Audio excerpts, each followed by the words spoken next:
There is no question that something is here, lurking, somewhere in the darkened corners. But how will we ever find out what it is? We need to look, always, and never stop. No matter what stands in our way, no matter what others may think. Explore the darkness, shine light into it. Join the red strings and the silver threads. Everything is connected, somehow. I am Mark L. Watson. This is Peer Beyond the Veil.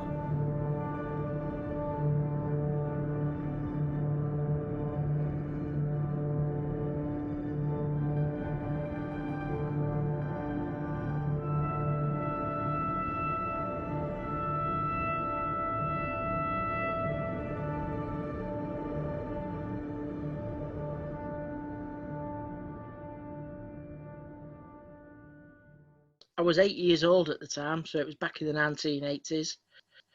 I'd basically seen a bright light in the sky.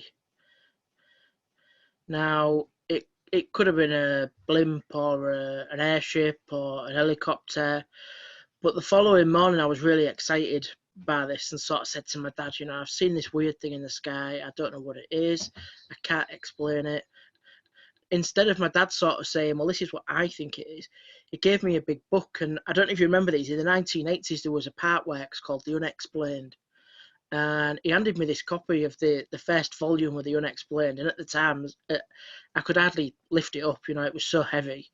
And I remember reading through it, and there was a flowchart, like a diagram, and it said, it was possibly a UFO or a weather balloon or this type of thing. And from that moment on, I was just hooked. In 2009, on Willsthorpe Beach in East Yorkshire, scores of eyewitnesses reported strange lights in the sky, zipping around, in and out of sight. Others reported unusual shaped craft, UFOs disappearing into the sea and then re-emerging again. Traffic on the nearby roads ground to a halt. The authorities were informed, and after one sighting by a local couple of anywhere between 30 and 40 craft in the sky, 2 RAF Chinooks were scrambled and they landed on the shoreline. Witnesses to the operation saw the airmen, clad in their protective gear, scouring the dunes with metal detectors and sensors, the huge access ramp at the rear of their helicopter, inexplicably open. More than 50 people watched the RAF come and go, but the reports continued. Pink craft, triangular craft, submersible craft, orange lights, blue lights, white lights, animals scared and cars losing power when they were near. There seemed no end to the activity. Military aircraft were spotted ever more regularly, flying low over the rooftops, slowly along the seafront, watching, scanning. The official report states routine military exercise and no live ammunition used. The truth will, of course, disappear. The residents of Willsthorpe know otherwise. But such things, such events, such strange and otherworldly occurrences are commonplace to the people of Yorkshire. The counties of the area account for a staggering number of the paranormal phenomena which call the UK their home. UFO stories are in every other town, ghosts on every other street. Some of the ancient buildings in the region are amongst the most haunted places in the country, if not beyond. The old homes and halls, the inns and hotels, the cathedrals and churches and graveyards. In that place something strange does lurk. Whatever keeps the lid on the old box of spirits does so with careless abandon in those parts. But it is not only what one sees in the skies or in their homes. The wilds are truly wild also. Wolf creatures in Deep Gill Woods, Helmsley and Flixton.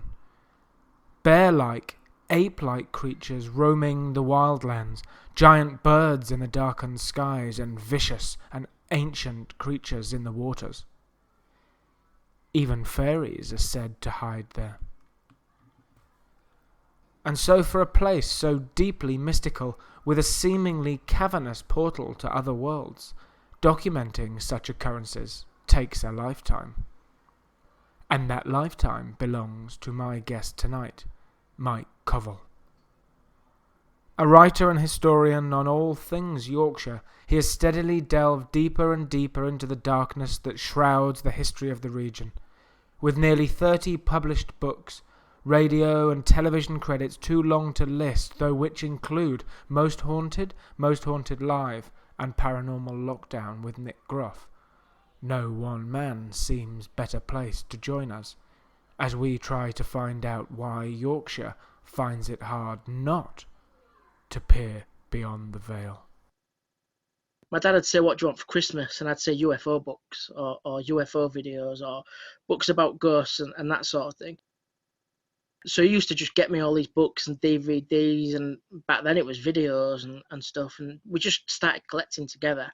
And then through the years, I ended up getting hold of other people's collections that they'd left them to me and stuff like that. Just building and building all these books, and I just constantly read magazines, and we had a big folder full of newspaper clippings and all sorts. And then about 14 years ago, by that point I was married, I had a couple of children, we had a mortgage, I was working full time, I was in retail management, I had a shop with staff. I was diagnosed with a critical heart condition and I nearly died, and it sort of changed my life overnight. I was unable to work, so immediately I thought, what am I going to do? I wanted to leave a legacy for the kids. So I started putting all this knowledge into a book, and I started writing initially with a notepad and a pen, just sitting there on a night and writing down all these stories that me and my dad had collected over the years. And it grew from there, really, and I ended up kind of getting into meeting up with ghost hunters and going on paranormal investigations, and then I ended up going on a hunt for a big cat and sea serpents and werewolves and all sorts, and it just really took off from there. And when I was a teenager, I joined Hull UFO Society, so I had a bit of a background in sky watching and that kind of investigation. But I've always been when I was a teenager, I joined Hull UFO Society, sort of skeptical, if you will. I like to question stuff, if people are seeing stuff, I like to look at, were there any balloons, were there any planes, were there any satellites, that sort of thing. And I guess the same is with the ghost research. I'm quite skeptical. I like to question everything. I hate it when you go online and you see people sharing memes about, Borley Rectory and stuff like that. I get so frustrated with how gullible people are. But at the same time, you've experienced it, so a part of you wants to believe. I mean, I've had some weird and wonderful experiences in these past few years. I'd kill to go on an investigation. I've been at home researching for the past 4 months, working on new books and stuff like that. It's been a while since we've been out. But I think just going to these locations and getting a feel for it, and being there and putting yourself in the footsteps of people that have been there and what, seeing what they've experienced. And, a lot of it is, in terms of the paranormal side, when researching ghost stories and stuff like that, going to these lanes on a night and looking at things like, when cars are approaching, what are the headlights doing, and, what's illuminated, and could that be the cause of what people are seeing and experiencing? I remember one case where we went out and it was a few years ago, it was at the time when I was researching the Humber Monster. We'd gone down to Paul, and there'd been numerous sightings from Paul overlooking the Humber estuary. And in the distance, we saw this thing with humps and a long neck. And we got quite excited, and we're running down there with our binoculars, and it was a tree trunk. But you can imagine if someone had been there and not, took them steps and found that tree trunk, the story would have grown and grown and grown. So it's things like that. It's been there at and to be able to see these things with your own eyes and gauge distances and things like that.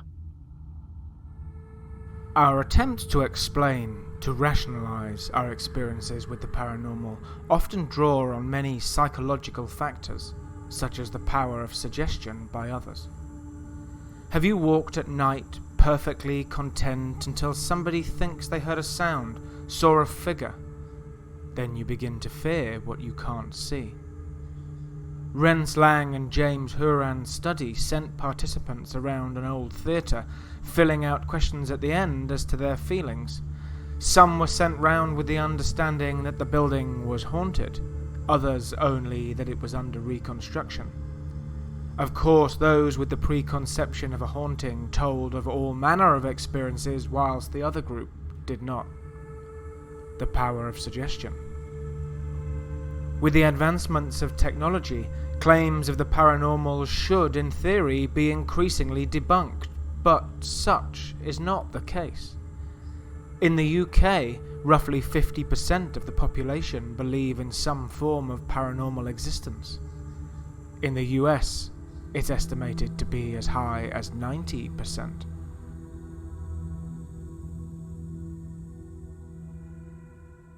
The vast majority of stuff that I do tends to be in the colder months. I mean, when it gets dark, October, November, December, that's usually when people contact me for filming and stuff like that. And I think in all the years we've worked on TV shows and stuff, I think only once I've filmed during the day where it's nice and sunny, and that was on Paranormal Lockdown with Nick Groff. All the other shows are middle of the night, it's pitch black, it's freezing cold. They expect you to be in your suit looking professional, and you know, backstage you're freezing. You suffer for your art, really. In 2007, an extraordinary exhibit appeared in the Hull Maritime Museum in East Yorkshire in the UK. A wooden case, a few feet wide with a glass sheet on top, filled with sand and the distorted, gnarled, rotten remains of a creature. Something awful looking, a twisted skeleton, bony hands and pointed teeth curled up around itself like a child. Visitors had no idea where it had come from. The plaque next to it read simply, "Little Doug. What is it?" The local imaginations ran wild. A sea monster, they suggested, a mermaid, a drowned alien, a gremlin. My mother-in-law, one said. Time went by and the community had a cryptid on their hands. That was until the artist came forward. It was a hoax, an installation, a piece of art. But how those imaginations had been captured, and those people convinced.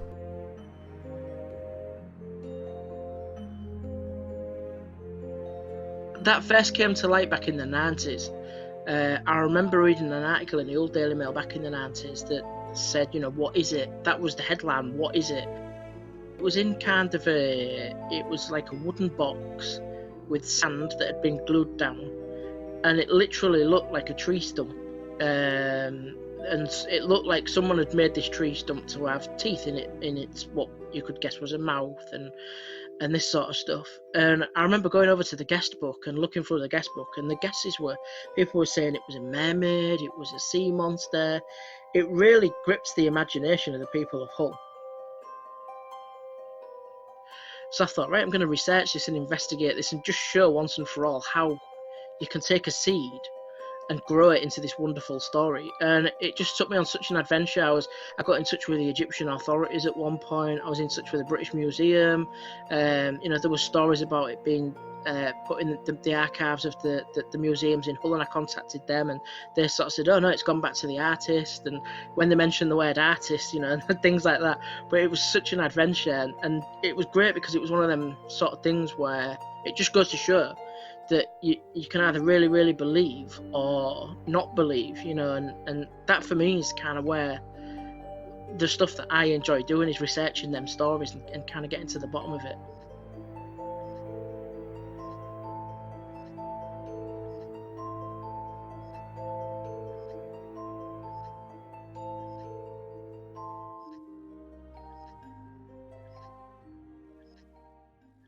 So you have a new book out, the East Yorkshire UFO Files. Now, of course, all the Yorkshire counties are well renowned for being a hotspot of paranormal activity across all phenomena. So, can you share a little bit about your new book and some of the weirder stories you've come across on your in your research?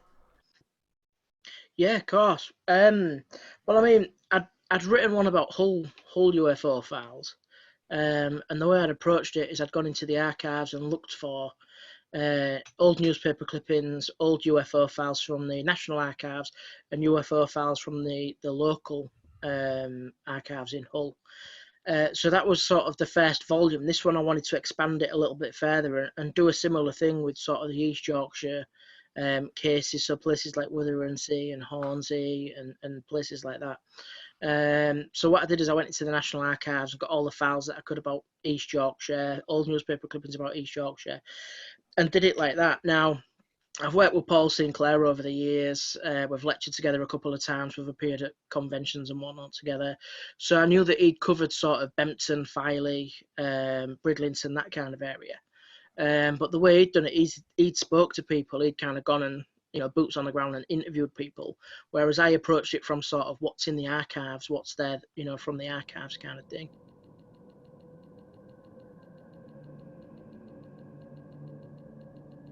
For me, some of the most notable cases was a UFO that supposedly landed at a school in Warren. And this was seen by multiple children, and the children were taken inside afterwards.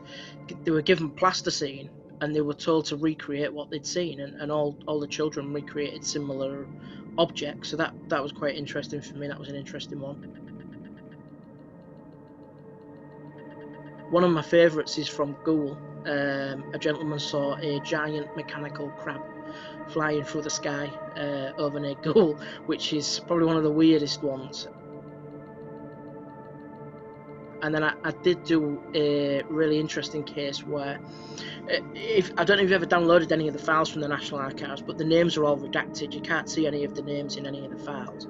And I was looking at a case in Branzone, which is on the outskirts of Hull, big housing estate, and all the names of the eyewitnesses were redacted. And one day I contacted the Ministry of Defence and the National Archives, and they sent me a copy of the files, but someone somewhere had screwed up and none of the names were redacted.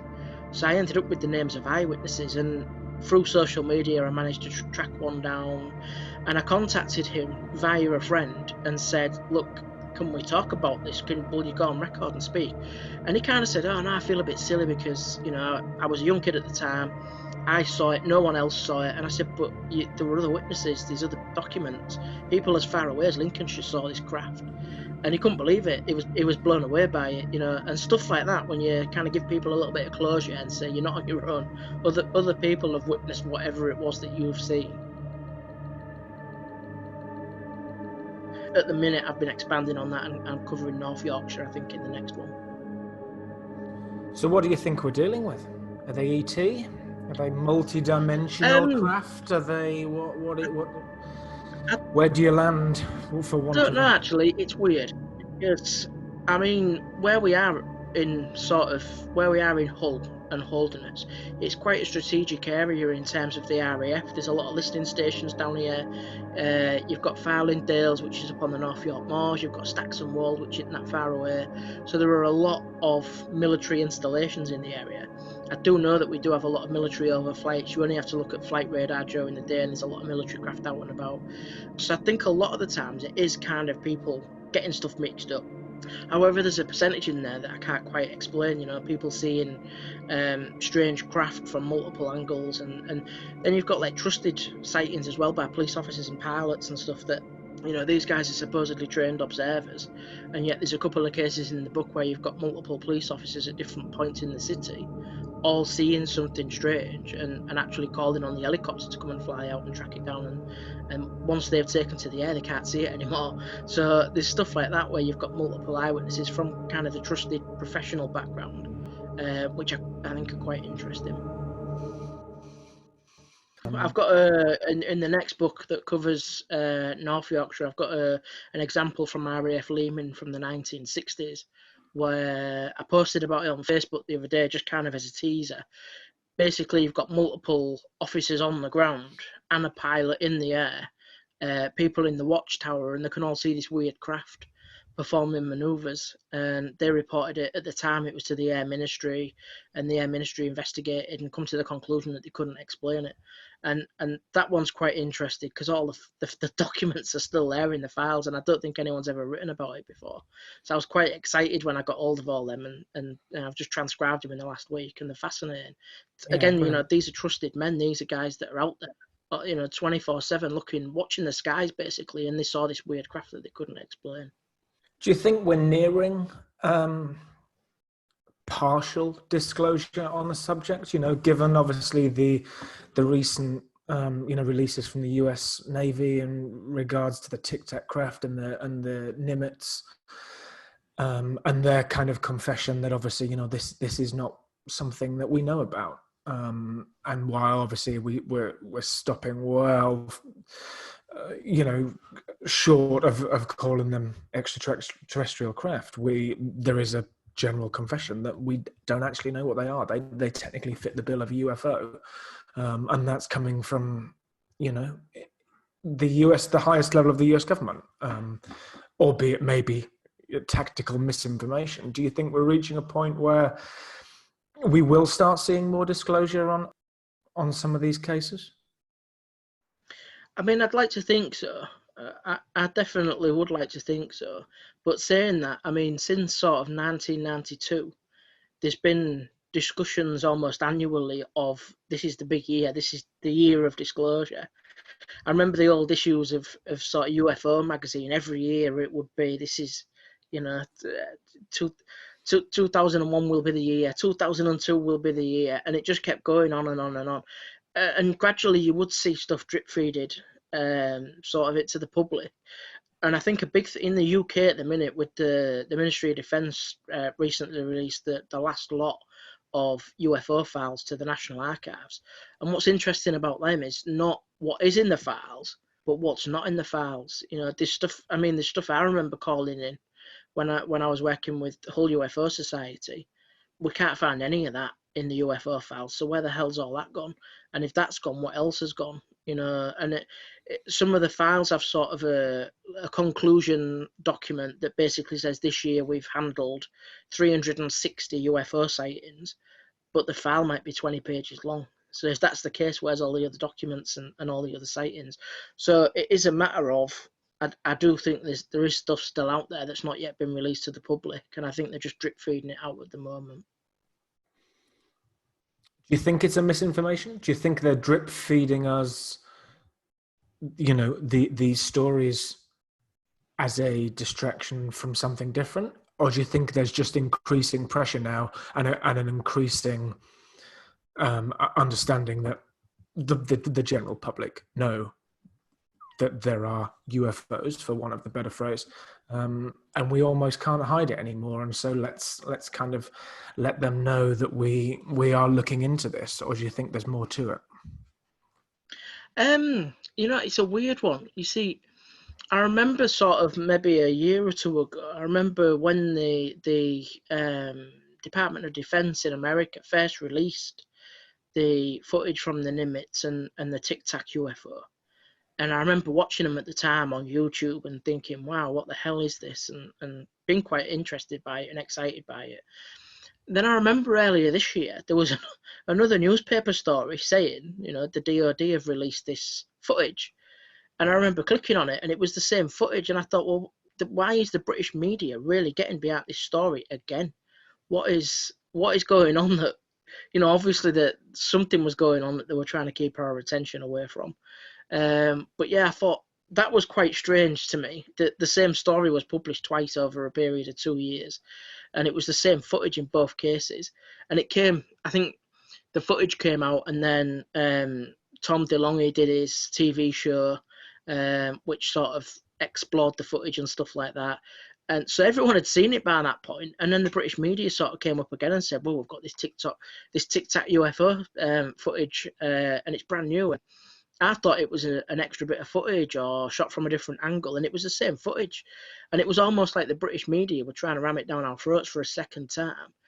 And I don't know if it was to gauge reaction. It was almost like the first time it came out, everyone just kind of accepted it. There's a long theory in ufology that the truth won't be revealed because it will lead to the breakdown of governments and religion and, the Sure. world financial districts and all this kind of stuff. And that kind of never happened. We just shared it on social media a little bit, and that was it, and just kind of cracked on with it. And It I does think that's seem quite though that interesting. They're doing it's being generally accepted. You're not a kook now for believing in these things, whereas probably only even 10 years, but certainly more ago, it was a very niche thing with a group of so-called crackpots gathering to research aliens. It does seem now like it's harder and harder to ignore. It's becoming a more generally accepted phenomena. Yeah, definitely. And one of the big things as well that's happened in recent years, I remember sort of 20 years ago, these sort of magazines that you would consider the fringe magazines, they were talking about stuff like vegetation on Mars and water on Mars and all this kind of stuff. And at the time, people were laughing at it, and then I remember they made the big announcement that they'd found this meteorite that possibly had life on it from Mars. And nowadays they're talking about going up there and settling. They're talking about evidence of water up there, and it's like the fringe stories that we kind of believed in 20 years ago are now being accepted by general science. And it's really, I think that's quite interesting where we were then as opposed to where we are now. I think we've come on in leaps and bounds, and like you say, the general consensus for most people I speak to today is there must be something out there. There's discussions all the time about new planets being found, and the galaxy's this big, and then next week it's growing a little bit more, and there's all these stories coming out all the time of weird and wonderful celestial objects being spotted in the heavens. And so yeah, I do think more and more people are kind of coming onto it now. Now, I'm going to pull you away from it slightly because all this discussion about UFOs being real physical structures, I know you have a story that maybe contradicts that slightly. I read a story about a shared experience you had one night when you saw a flying triangular craft, and then when questioned in the morning, realized actually it was only a dream. Can you share the story? Yeah, that was weird. That was, well, back in sort of the early 90s, when I was at secondary school, we used to go sky watching on a night. And my friend Matt, who I still live on the same street now, so just across the road from where I live now, we used to sit on his shed all night long and just go out there with binoculars and basically watch until sun came up, or we'd usually make a makeshift tent in his back garden and just camp out the full night and just sky watch really. And I remember one evening, it was really weird. I remember one evening we had this discussion and we were stood on his doorstep chatting away, and we were both 100% certain we'd seen a flying triangle. And I remember going home, falling asleep, waking up the next day, and we were both certain it was a dream. And it was weird. I mean, it was like it was as real as this is now, and yet it both felt like a dream, And it was kind of bizarre. It was like, well, how can we have the same shared dream? How can we?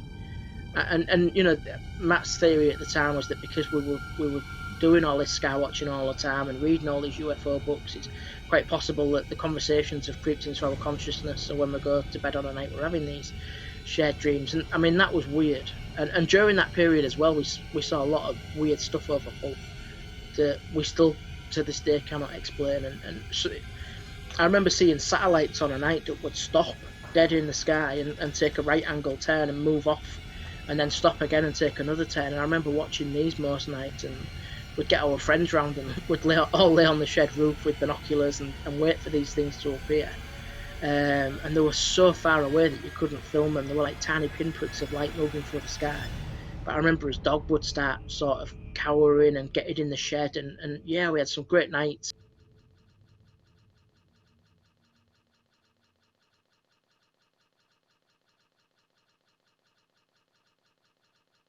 You know, stuff like that is the kind of stuff that I enjoy. I enjoy sky watching and stuff.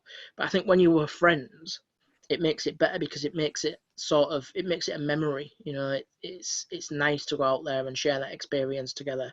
Even if you don't see stuff, it's still the adventure of going out there together with your friends and getting involved in stuff like that. I go out now with a lot of my friends, and we go around locations and stuff, and we just have an experience, and we have fun. And like someone said to me, it's I think it was Reverend Peter Laws who wrote a book called The Frighteners.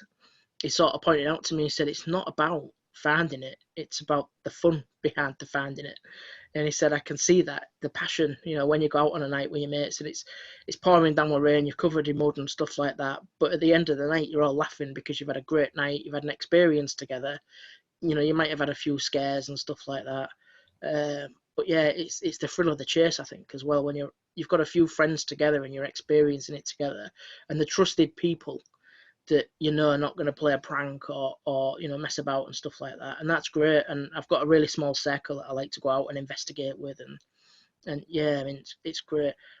We've kind of settled down and we don't sleep on shed roofs anymore, but it's similar sort of thing. So your research into, obviously, not only the things that are flying around in our skies, not only all the cryptids of Yorkshire and the Humber, but obviously nationwide and worldwide, and then obviously into the ghostly side of it as well. Are they all connected? Do you see a connection that runs through all these things? I think it's like a big Venn diagram. I think there's loads of little overlapping points, especially when you look at stuff like when you look at the Humber estuary. It's been the place where people have seen sea serpents, it's been a place where people have reported UFOs, and the same can be said right along the Yorkshire coast. There's been sort of sightings of both phenomena. Then when you come inland, you've got places like Brough. People have spotted big cats out at Brough, but again they've spotted UFOs out there as well.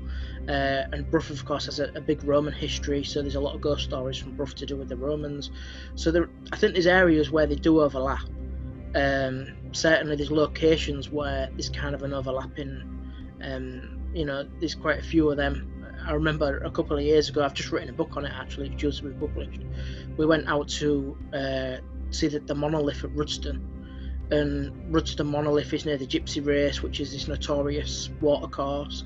It's near a number of ley lines and a number of curses, and and it just being in that area of sort of where all these things seem to be at a meeting point.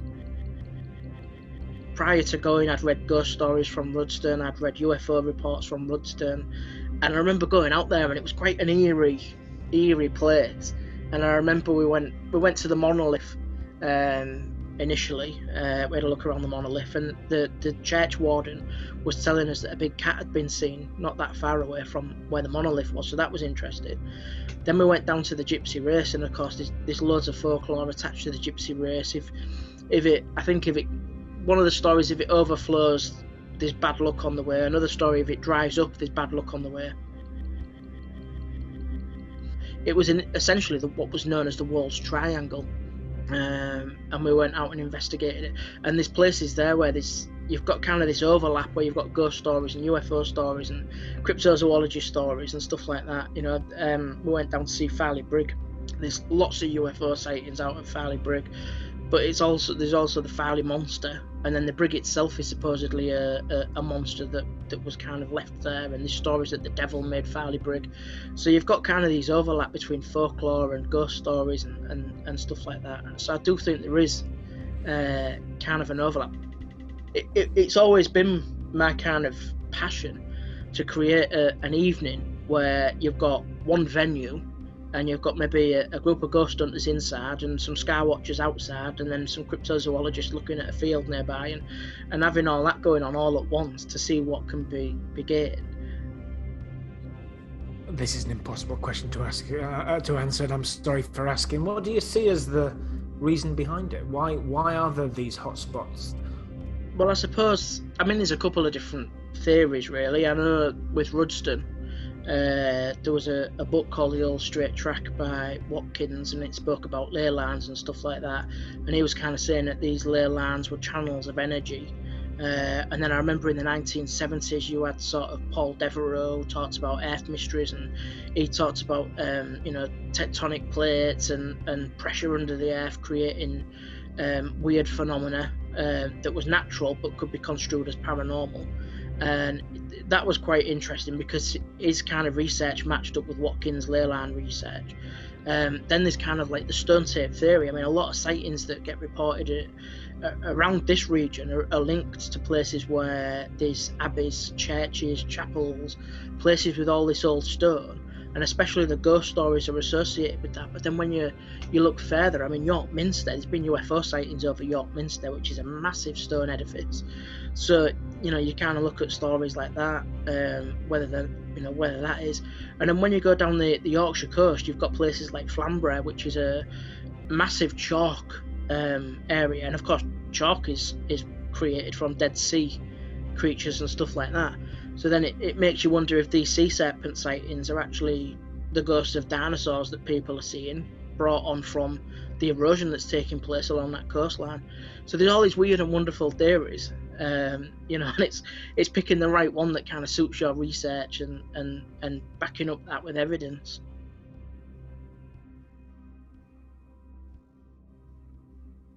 So what's next, Mike?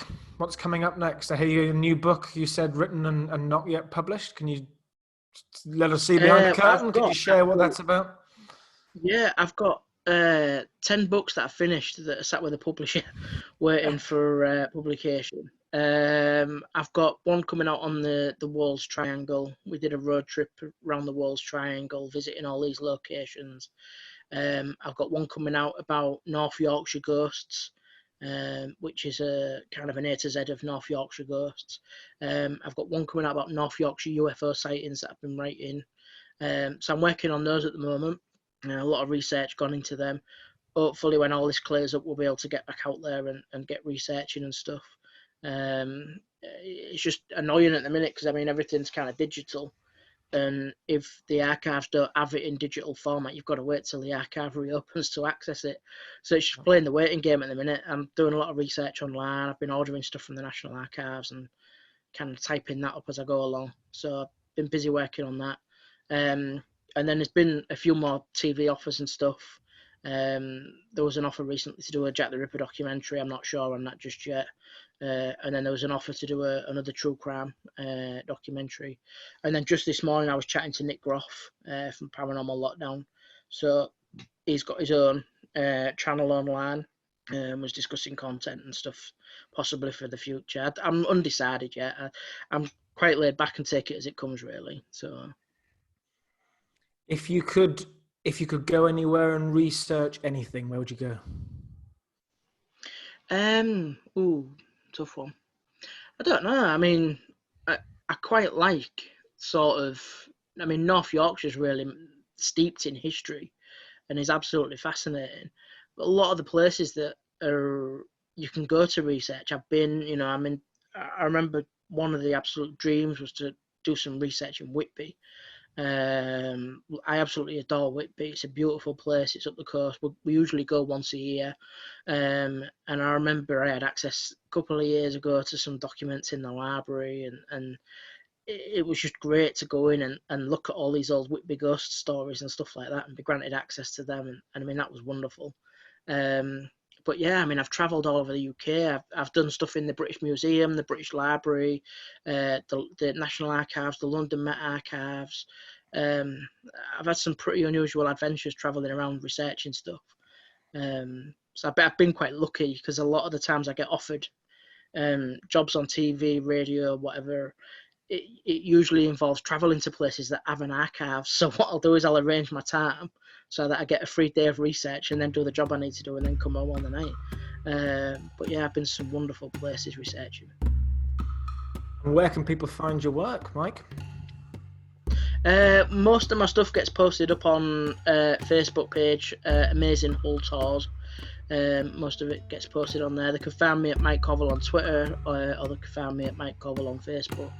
I used to have a website, but I took it down because it was, as you can imagine, if you're producing that many articles and new books every week and stuff, it needs updating constantly, and it was just a pain in the backside to do.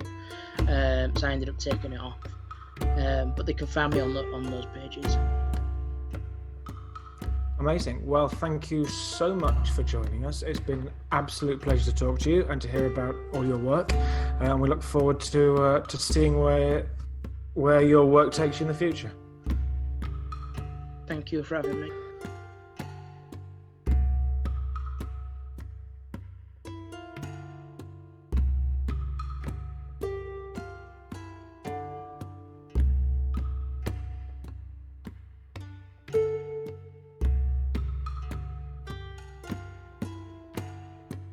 Peer Beyond the Veil has been written and presented by myself, Mark Watson.